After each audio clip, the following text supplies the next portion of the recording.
Sejam bem-vindos e estamos iniciando mais uma edição do podcast do Sebrae e essa é uma edição especial direto aqui do AL Summit e hoje temos um convidado. Olha, esse cara tem uma história com o Sebrae de longa data. Nós vamos falar um pouquinho, mas ele se tornou um grande especialista aí na transformação digital, das redes sociais, do marketing e tem ajudado a você, pequeno empreendedor, médio empreendedor e até o grande empreendedor nessa caminhada das redes sociais e tem dicas valiosas. Eu estou falando Rafa Falcão, grande Rafa. Aqui. Olha, Rafa foi do Sebrae, por isso que eu disse, de longa data. E eu quero começar logo com essa pergunta. Sim. Rafa, conta um pouquinho essa tua história com o Sebrae. Rapaz, se eu contar a minha história aqui com o Sebrae, a burra vai chorar. Só não vai chorar. É tanta coisa, é tanta história, mas eu comecei no Sebrae como ALI, como agente local de inovação. Legal. Então, no ciclo de 2010 a 2012, Fábio Rosa era até o gestor na época, e a gente começou a atender um monte de empresas e eu comecei a me apaixonar. Já trabalhava com marketing já antes do Sebrae, e eu comecei a me apaixonar pela causa do pequeno negócio. Tanto que eu tinha passado num concurso para o Ministério da Saúde e pedi exoneração para voltar para o Sebrae ganhando menos do que eu ganhava no Ministério da Saúde. E aí eu comecei a fazer algumas consultorias no Sebrae falando sobre marketing para os pequenos negócios. De repente eu estava sendo muito requisitado para as pessoas, só que eu tinha um grande problema, Keili. Eu era a pessoa mais tímida do mundo. Olha, era. E hoje é o cara mais espontâneo do mundo. Você é mais espontâneo, eu ainda continuo introvertido, mas o que aconteceu? A gente com técnica, a gente vai lidando. E na época do Sebrae, estava até conversando aqui com a Áurea antes aqui, tinha algumas entrevistas na TV, né? Aqueles bom dia da Globo, da SBT, da Record, que chama a pessoa para fazer entrevista. Muitas vezes eu pedia para outra pessoa no meu lugar. Aí tinha um funcionário na época chamado Maurício, eu digo, Maurício, quebra o galho aí, vai no meu lugar, que eu tô com muita vergonha. E teve uma vez que o Maurício estava viajando para Brasília. Sobrou para você. Aí sobrou para mim. O que é que eu fiz? Tava com tanta vergonha, com tanto medo, que eu me internei na Unimed. Mas o empreendedor não precisa se internar, não. Aí eu disse, olha, pessoal, não consigo ir não. Aí, depois disso, eu digo, eu vou ter que dar uma mudada. Aí eu comecei a treinar para falar em público. Mesmo na época eu já estava coordenando o Sebrae Digital aqui, né, um projeto. E aí, pelas coisas que eu estava fazendo aqui, a gente recebeu também um convite para coordenar os estados no Nordeste e no Sebrae Nacional. Legal. Aí eu comecei a tentar destravar, só que não falava em público, era tudo nos bastidores. Então, nesse processo de transição, eu tive que passar por questões. Aí eu fiz fono, fiz terapia, fiz curso de oratória, fiz media training, ia fazer teatro, mas não foi necessário. A partir de 2015, até numa feira do empreendedor que teve aqui no Sebrae, eu comecei a falar. Mas pense como era ruim. Era travado. Aí, de repente, eu comecei a dar as entrevistas na TV, aí criei uma palestra dentro do Sebrae, criei um workshop dentro do Sebrae e comecei a receber convites, né? Em 2016, eu criei um perfil nas redes sociais chamado Dicas Digitais para ajudar as pessoas que vinham para minha consultoria lá no Sebrae. Legal. Marcos Alencar tinha uma consultoria chamada Atendimento com Hora Marcada. Aí você agendava, ia lá, conversava comigo, com outros consultores, a minha temática era o marketing e voltava. Aí eu criei um perfil em 2016 chamado Dicas Digitais para ajudar essas pessoas. Mas veja como eu criei esse perfil, que foi bem interessante contar para o pessoal aqui. Estava atendendo um senhorzinho e o senhorzinho voltava várias e várias vezes para a consultoria. Eu perguntava, rapaz, por que o senhor volta tanto? Ele disse, rapaz, até eu que sou burro consigo entender. Quando você fala, imagina. Aí ele ficou voltando, aí eu criei esse perfil Dicas Digitais depois dessa conversa que eu tive com ele. Primeiro mês eu ganhei 10 mil seguidores, aí eu comecei a receber muito convite de outros Sebrais, outras empresas do mercado me chamando para palestrar, para fazer evento. E aí eu comecei aquele processo lá, na época era Ronaldo, diretor técnico, até o próprio Marcos Alencar, Filó também, disse assim, Rafa, pode ir com o coração aberto, tranquilo, que você vai sair do Sebrae, mas o Sebrae vai continuar em você. Legal. Aí quando eu saí, comecei a fazer evento Brasil afora e graças a Deus as coisas deram muito certo. Hoje, para essa temática de marketing para pequenos negócios, eu sou muito contratado, né? São mais de 100 eventos que eu faço por ano, Brasil afora. Só não palestrei ainda em Rondônia, mas o resto do... Vai chegar lá. Não, ano passado até tive o contrato para lá, só que a logística estava muito ruim, né? Que teria que passar 2 dias e meio, ia perder de logística, e eu já estava com outros eventos, aí não consegui ir. Mas vai ser a hora ainda de eu bater todos os estados aí da federação. Legal. Trazendo conteúdo pro pessoal, né? Legal. E, Rafa, assim, foi interessante essa sua colocação inicial, porque eu acho que essa é a dor de todos os empreendedores quando precisam colocar a cara nas redes sociais para vender o seu negócio. A timidez, ele acha que não tem a habilidade suficiente, é porque ele também quer se comparar com os caras aí que já estão há muito tempo no mercado, essas coisas todas. Mas você eu tenho acompanhado as suas redes sociais, aliás, já acompanho há algum tempo, e vejo que você tem sempre dado dicas a quem quer usar as redes sociais para alavancar os seus negócios. E aí você tem agora o advento da inteligência artificial. Sim. Como que o pequeno negócio, né, e essa inclusive é a sua experiência, e você não abandonou isso, o que é muito bom, né? Como é que ele pode utilizar essa inteligência artificial para ajudar a desenvolver o negócio dele, mas, sobretudo, se posicionar corretamente nas redes sociais? Bem, eu digo que o que a gente está vivendo, que ele ainda é a pontinha do iceberg, de tanta coisa que está por vir. Teve até um dado recente que eu até me assustei. O principal futurista do mundo é o professor Ray Kurzweil, da Singularity University. E ele fala, ele é um cara super respeitado, porque ele já acertou mais de 85% das previsões que ele fez sobre o futuro. Vou perguntar para ele o número da Mega Sena. Vai que ele acerte, né? Vai que ele acerte. Ele é um cara super respeitado, assim, por essas situações. E aí, em um dos planejamentos, até um documentário que eu li, que eu assisti sobre ele, chamado Um Homem Transcendente, 2016, 17, 18, ele falava que a inteligência artificial iria ultrapassar a inteligência humana num teste de Turing, que é aquele teste do jogo da imitação, né? Teste o humano contra o robô para ver quem é humano e quem não é, em 2029. Só que eu vi agora, estou até falando isso na palestra, que isso aconteceu em abril já desse ano. Então, o que ia acontecer em 2029 foi antecipado para 2025. E ele fala mais ainda que iremos atingir um processo chamado singularidade tecnológica, ou seja, homem e máquina vivendo em perfeita harmonia. E isso, segundo ele, seria em 2045. Então vai ter gente se casando com um robô e vice-versa, de tão dinâmico que vai ficar esse mercado. Imagina um robô com tecnologia de inteligência artificial embarcada, com chat GPT embarcado nele e ele se comunicando e fazendo tudo isso. Então vai ter essa fusão do humano com a máquina, segundo ele, em 2045. Só que agora, eu estou até achando que depois dessa questão do teste de Turing, isso aí deve ser antecipado em pelo menos uns 5 anos ou até menos. E a gente está vivendo tudo isso. E quando a gente traz isso para os pequenos negócios, nessa seara dos pequenos negócios, é que o pequeno negócio ainda tem muito medo de lidar com algumas ferramentas da inteligência artificial. E às vezes é o preconceito, às vezes é a dificuldade de achar que aquilo ali não é para ele. Mas eu falo que a inteligência artificial é o primeiro evento de tecnologia que ele é intergeracional. Então ele independe de geração. Pode ser o Baby Boomer, que é a geração mais antiga, pode ser hoje até a geração que está nascendo agora, em 2025, que é a geração beta.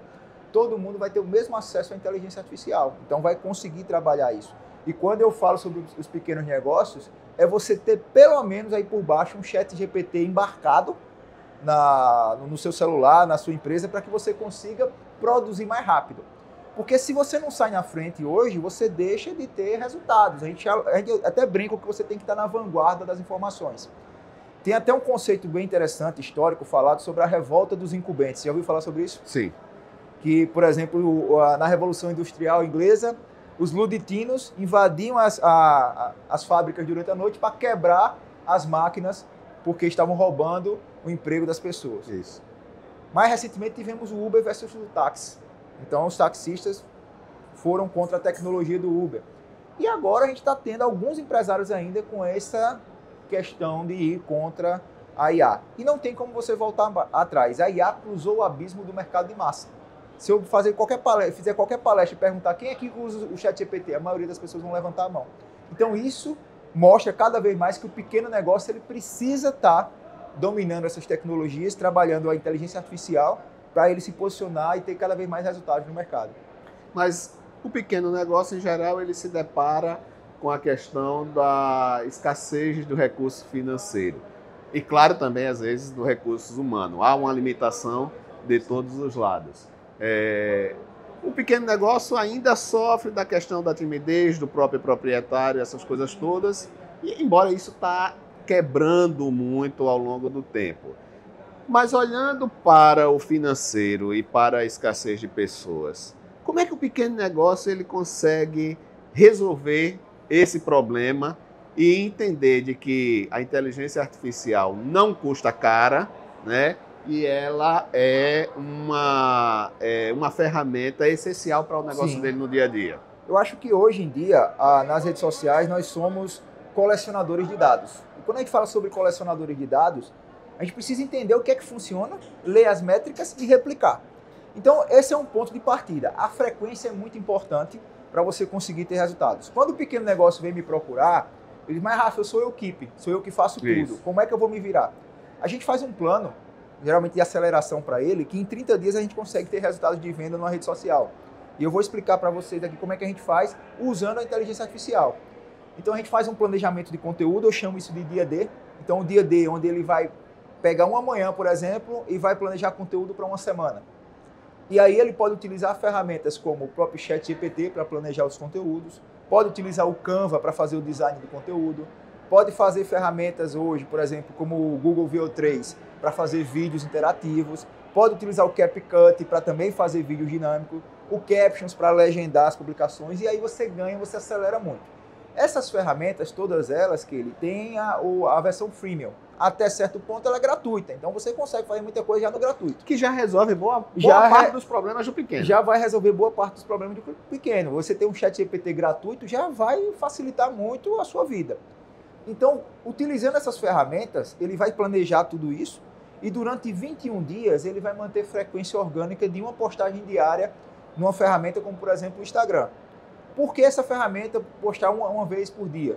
Porque ele vai ter durante 21 dias aquele livro chamado O Poder do Hábito. Ele vai ter um hábito de ter esse domínio do tráfego orgânico. Uhum. Passou os 21 dias, ele vai selecionar as publicações que mais deram resultados e ele vai fazer um tráfego pago, pode ser até direto no promover do Instagram. Hoje tem ferramentas de IA dentro do próprio Instagram, né, como algoritmo e tudo mais, e você consegue justamente entregar esse conteúdo para quem está querendo comprar de você. Então, trazendo aqui para miúdos, para vocês, para descomplicar essa informação, imagina que você é uma loja de roupas femininas.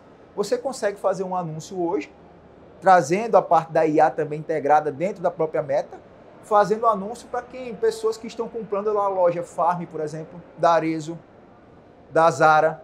Então eu faço um anúncio segmentado para aquele público, 21 dias eu rodo o conteúdo, testo o que vai funcionar, trabalhando a IA para me ajudar com isso. Quando chega depois de 21 dias, eu leio o que funcionou, 7 dias eu faço o anúncio, boto R$12 por dia, que dá R$84 por semana, e aí eu consigo ter um resultado, seja de ganho de seguidores ou de venda, a depender da estratégia dele.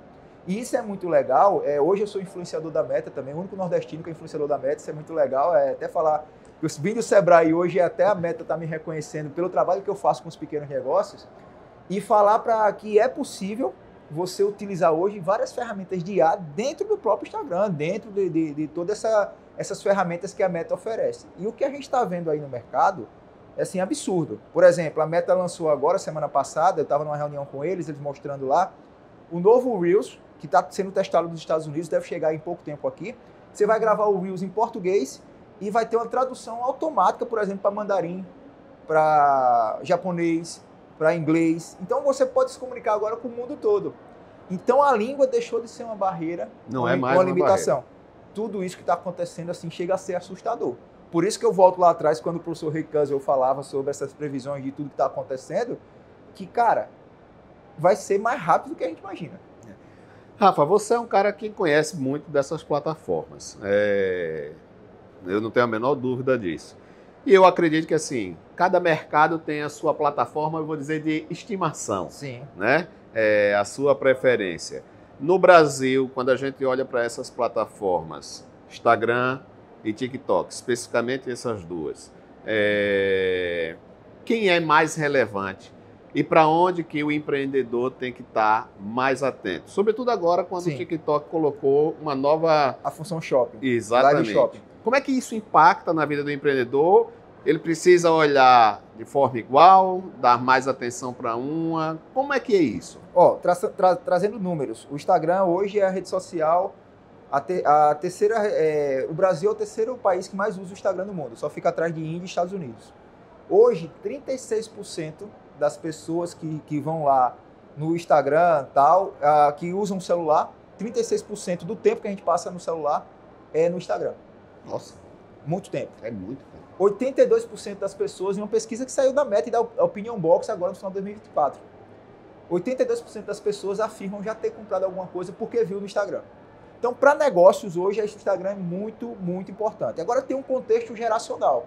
Tem um estudo no marketing que a gente chama dos estudos das gerações. Então, a primeira geração dos baby boomers, as pessoas que nasceram de 45 a 64. Essa geração são os aposentados, têm grana, estão trabalhando muito, começando a comprar na internet. E, por exemplo, na pandemia, eu tenho um sogro que começou a comprar da Shopee, viu que o negócio funciona e compra direto. Esse pessoal está muito presente ainda hoje em YouTube, WhatsApp, até no Kawaii, que é aquele aplicativo, é uma outra rede social que tem. Aí depois nós temos a geração X, das pessoas que nasceram entre 64 até 80. Essa geração é a geração que ficou com o pé no digital e o pé no offline. Porque para entrar no mercado de trabalho fizeram um curso de datilografia. Depois que entram no mercado de trabalho, surge a internet, eles correm justamente para aprender a lidar com a internet em escolas como Microlins, Microcamp, aquelas escolas que tinham de navegaram informática. muito isso aí. Esses são os donos de empresas, gerentes, líderes de empresas. Esse pessoal está muito presente em LinkedIn, está muito presente hoje em Instagram e também no WhatsApp. Então, esse é um recorte hoje do mercado de consumo. Mas nós temos a geração que é a geração do Instagram, que é a geração que eu faço parte, a geração dos millennials, conhecida também como geração Y, das pessoas que nasceram entre 80 até 97. E essa geração, se você pegar qualquer Instagram lá, vai ver que de 25 a 34 anos é o pessoal que usa o Instagram, são os millennials. Então, o principal mercado consumidor hoje que mais compra na internet são os millennials. Só que nós temos uma geração nova, que é a geração alfa, de quem nasceu em 98 até 2010, que é a geração que já nasceu com a internet funcionando. Melhor ainda, nós millennials, geração X, geração do baby boomers, pegamos a internet cabeada, aquela internet de escada, na verdade, de você pegar o pulso. Já essa geração já nasceu com a internet cabeada, a geração alfa. E aí, o que é que eles estão fazendo? A geração Z, na verdade, né? A geração Z, que é essa geração que eu estou falando, inclusive ela, que nasceu de 97 até 2010, está muito presente no TikTok. E quando a gente fala de estar presente no TikTok, é por causa dessa questão dos vídeos curtos. Eles consomem conteúdo que é muito mais diferente. Então, mas isso significa que então o empreendedor tem que se posicionar conforme a geração que ele atende. De acordo com a persona dele, de acordo com quem é o cliente ideal dele. Então, nesse caso aqui, eu até falo que é importante se posicionar no TikTok justamente por esse contexto geracional. Se hoje o mercado consumidor são dos millennials, quem mais compra na internet, amanhã será da geração Z, que é a próxima geração, a geração dos nativos digitais. E aí nós temos outras duas gerações que vão vir que pensam totalmente diferente. A geração alfa, de quem nasceu em 2010 até 2024, que é a geração que já nasceu com 4G funcionando. E em 2025, agora é a geração beta, que já nasceu com a inteligência artificial funcionando. Então, se posicionar nessas novas redes, nesses canais, é hoje estratégia até de sobrevivência do mercado. Porque se hoje é o Instagram, se hoje é o YouTube, é o WhatsApp, amanhã pode ser uma outra rede. E aí eu não vou montar minha casinha no TikTok sabendo que a geração Z está por lá. Então isso tudo é estratégia de mercado. E as redes sociais, mas não são só redes sociais, elas são redes de negócios. Redes de negócios. São vitrines de negócio. Eu até falo com o pessoal que toda rede social que você trabalha hoje é como se fosse hoje um panfleto seu. É como se fosse uma propaganda sua. E é muito mais fácil. Eu até brinco que hoje, você vai num evento como esse, antigamente, você voltar 5 anos atrás, todo mundo era com cartão de visita. Hoje ninguém mais distribui cartão de visita. Por quê? Porque o cartão de visita é a biografia da sua rede social. Eu digo sempre assim, eu não sou da sua geração, né? Geração milênio, eu sou da geração egípcia, eu sou mais para trás, um pouco. Mais para trás. E aí eu digo, olha, se o cara quando fala em Google, eu digo, rapaz, se você for procurar uma empresa no Google, para quem estava na geração egípcia, as páginas amarelas, né? Dos catálogos. As listas. Mas eu tinha aquelas listas aqui, né? Assim, em São Paulo tinha mais de uma, separava até pelas regiões metropolitanas e tal. Então, assim, de fato, está fora das redes, está fora do mundo dos negócios. Está fora do mercado. Né? Você perde a possibilidade não só de interagir com o seu cliente, mas também perde a oportunidade de fazer negócios entre empresas. Sim, sim. Né? Olhando para esse futuro agora, especificamente do TikTok, do TikTok Shop, o que é que isso pode impactar efetivamente o pequeno negócio local? Né? Sobretudo essas economias, como por exemplo nossa economia alagoana, que é muito formada por pequenos empreendedores. Isso é a realidade da região norte e nordeste. São Paulo, apesar de ter muitos empreendedores, aquela região sul, sudeste, centro-oeste, tudo, mas você tem, de qualquer modo, um letramento desse empresariado diferente. Olhando para Alagoas, Sim. quais são os desafios e onde é que ele precisa focar para não perder as oportunidades? Eu estava agora no Sebrae Nacional falando sobre o Creative Economy e tinha um dos patrocinadores, era o TikTok lá, estava falando também o pessoal lá. E veja, o Live Commerce, que é essa plataforma nova do TikTok, ela ainda precisa pegar muito aqui no Brasil, porque na China ela já é muito comum. Então o pessoal utiliza muito Live Commerce lá, tem galpões na China onde o pessoal tá um monte de influenciador fazendo live, shops fechados, que trabalham só nessa parte do Live Commerce. Então tem que criar um hábito, e eu até falo que é tipo você criar uma Shoptime, né? Tipo, lembra do Ciro Bottini, que ficava lá, entrando lá fazendo aquelas propagandas à noite e tal. Então você tem realmente um canal de vendas na sua empresa. Então isso é uma tendência muito forte. Provavelmente as grandes redes também da Meta, do Google, devem também incorporar isso logo, porque é uma tendência forte. O que é que de fato existe também, que é importante o pequeno negócio saber, né? As plataformas da Meta ainda não monetiza de forma aberta o criador de conteúdo. Nós temos toda uma economia hoje do criador.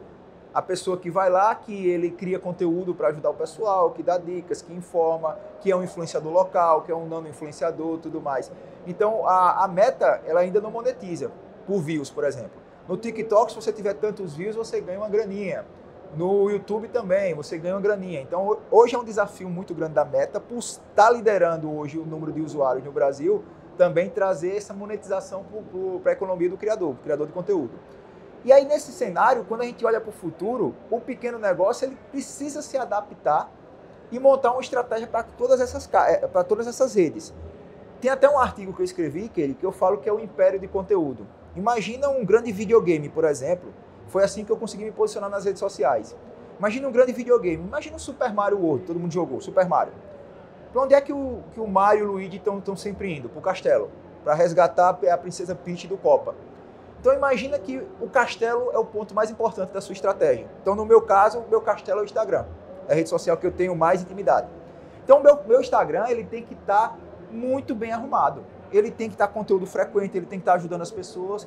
E aí eu atraio essas pessoas para o meu castelo e de repente eu levo essas pessoas para outra parte do meu reino. É um império. Então eu tenho uma fazendinha no TikTok, um vilarejo no YouTube, eu tenho uma loja num site meu.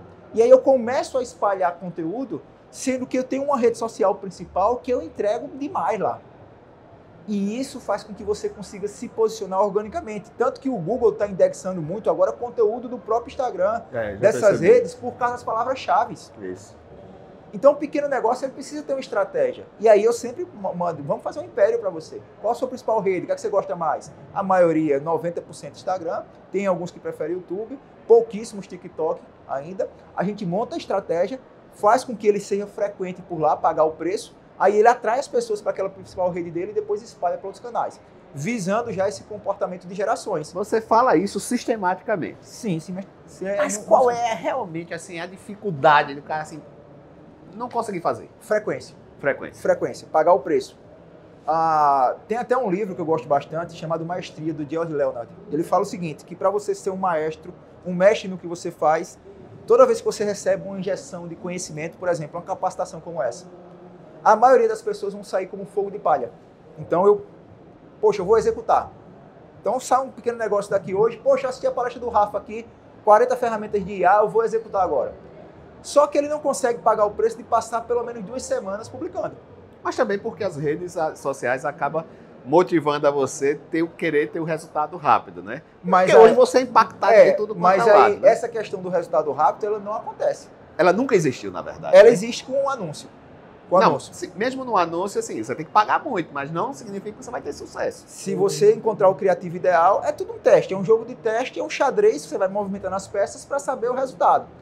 Mas eu falo que a frequência é a principal dor.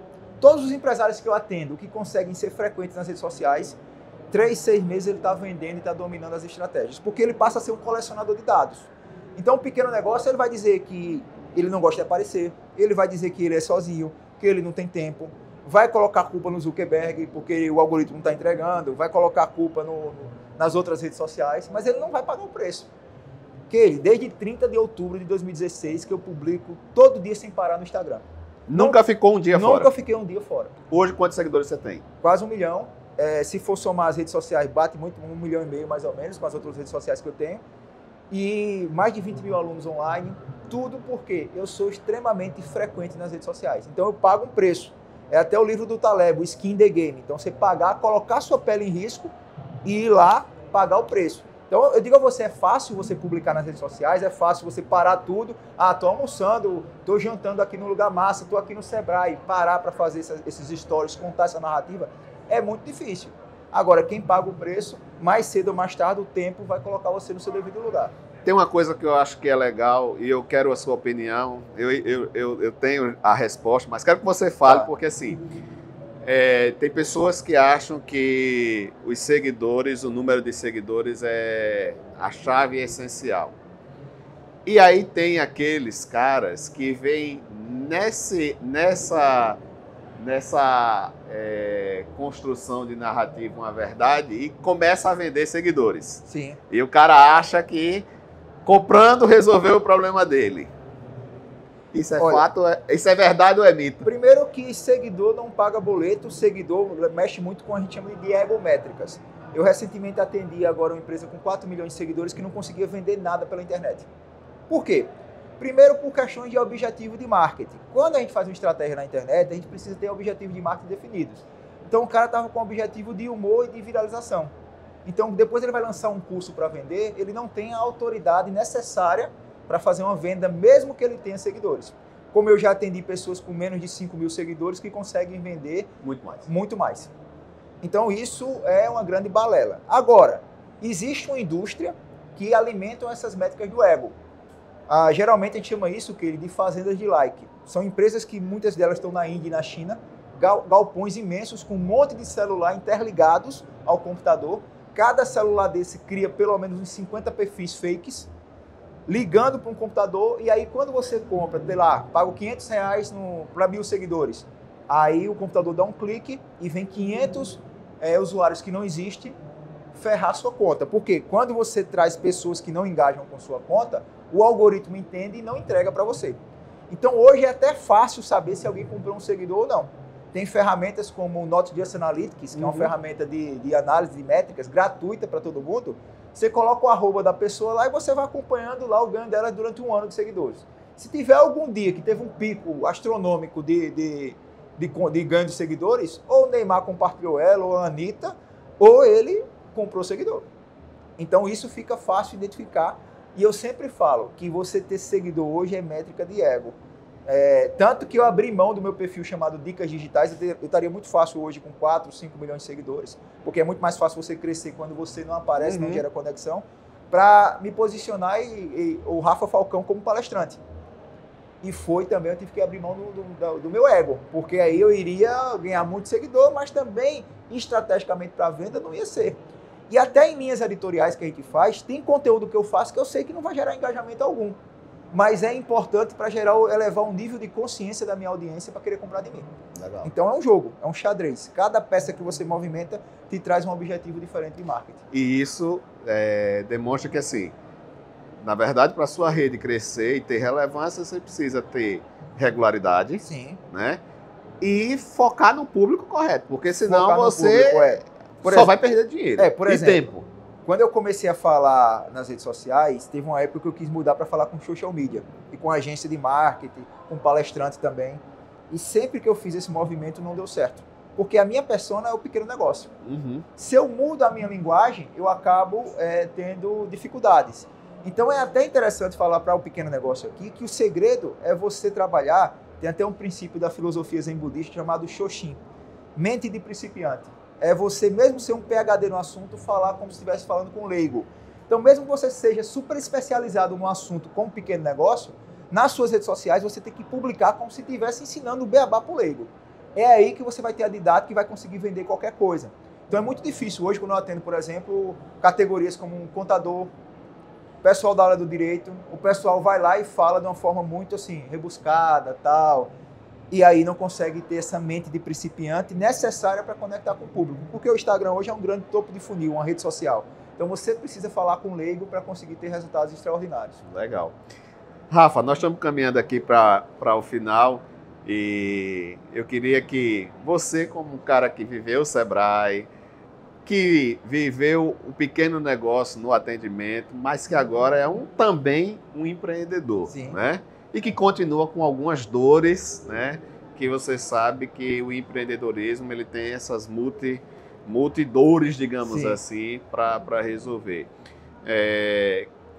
Que mensagem final você passa para o nosso cliente, sobretudo porque você conhece esse nosso cliente, para que ele faça o melhor proveito possível das redes sociais? Se ele dissesse assim, estou montando um negócio do zero, Rafa, o que eu tenho que fazer?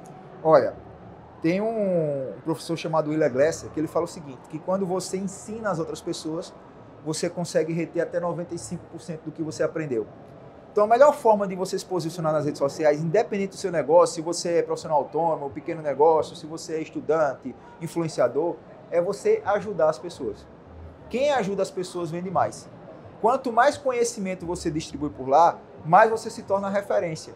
E a partir daí cria esse princípio da autoridade. Então você passa a ser uma referência no que você faz. A partir desses conteúdos, as pessoas passam a te dever favores. Se eu estou sendo frequente nas redes sociais, as pessoas me passam a ver como autoridade e aí elas começam a dever favores da autoridade. Aí entra a reciprocidade. Como é que ela vai pagar esses favores? Ou ela começa a engajar comigo, ou ela me compartilha para terceiro, ou no melhor dos cenários ela compra de mim. Então, trabalhar esses dois princípios, autoridade e reciprocidade, e ajudando as pessoas, é o que vai fazer com que o seu negócio ele consiga ser perene nas redes sociais. Você consiga ter resultados. Tem que pagar o preço. É muito difícil você pagar o preço da frequência, mas pagou o preço. Por isso que eu rodo esse desafio dos 21 dias. Teve o hábito de produzir conteúdo, você vai ver que mais cedo ou mais tarde você começa a dominar a situação e aí a venda vai ser uma coisa natural. Vai ser igual o Chaves, vender sem querer querendo. Gostei disso aqui. Rafa, amigo, obrigado demais aí, agradeço, né? Eu acho que valeu muito a pena para quem está nos assistindo aí, tem muito conteúdo bacana. Mas, gente, olha, segue também o Rafa, né? Vamos deixar aqui o Instagram dele, aliás, as redes sociais do Rafa, para você acompanhá-lo. Tem muito conteúdo bacana lá. O Rafa é um cara daqueles que eu gosto porque ele entende o pequeno negócio, né? Ele tem um dos vários que eu já entrevistei que tem o Sebrae na veia correndo aí. É o sangue azul do homem aí, que o Sebrae, a cor é azul. Então, tem muito conteúdo bacana. Aproveita essa oportunidade, né?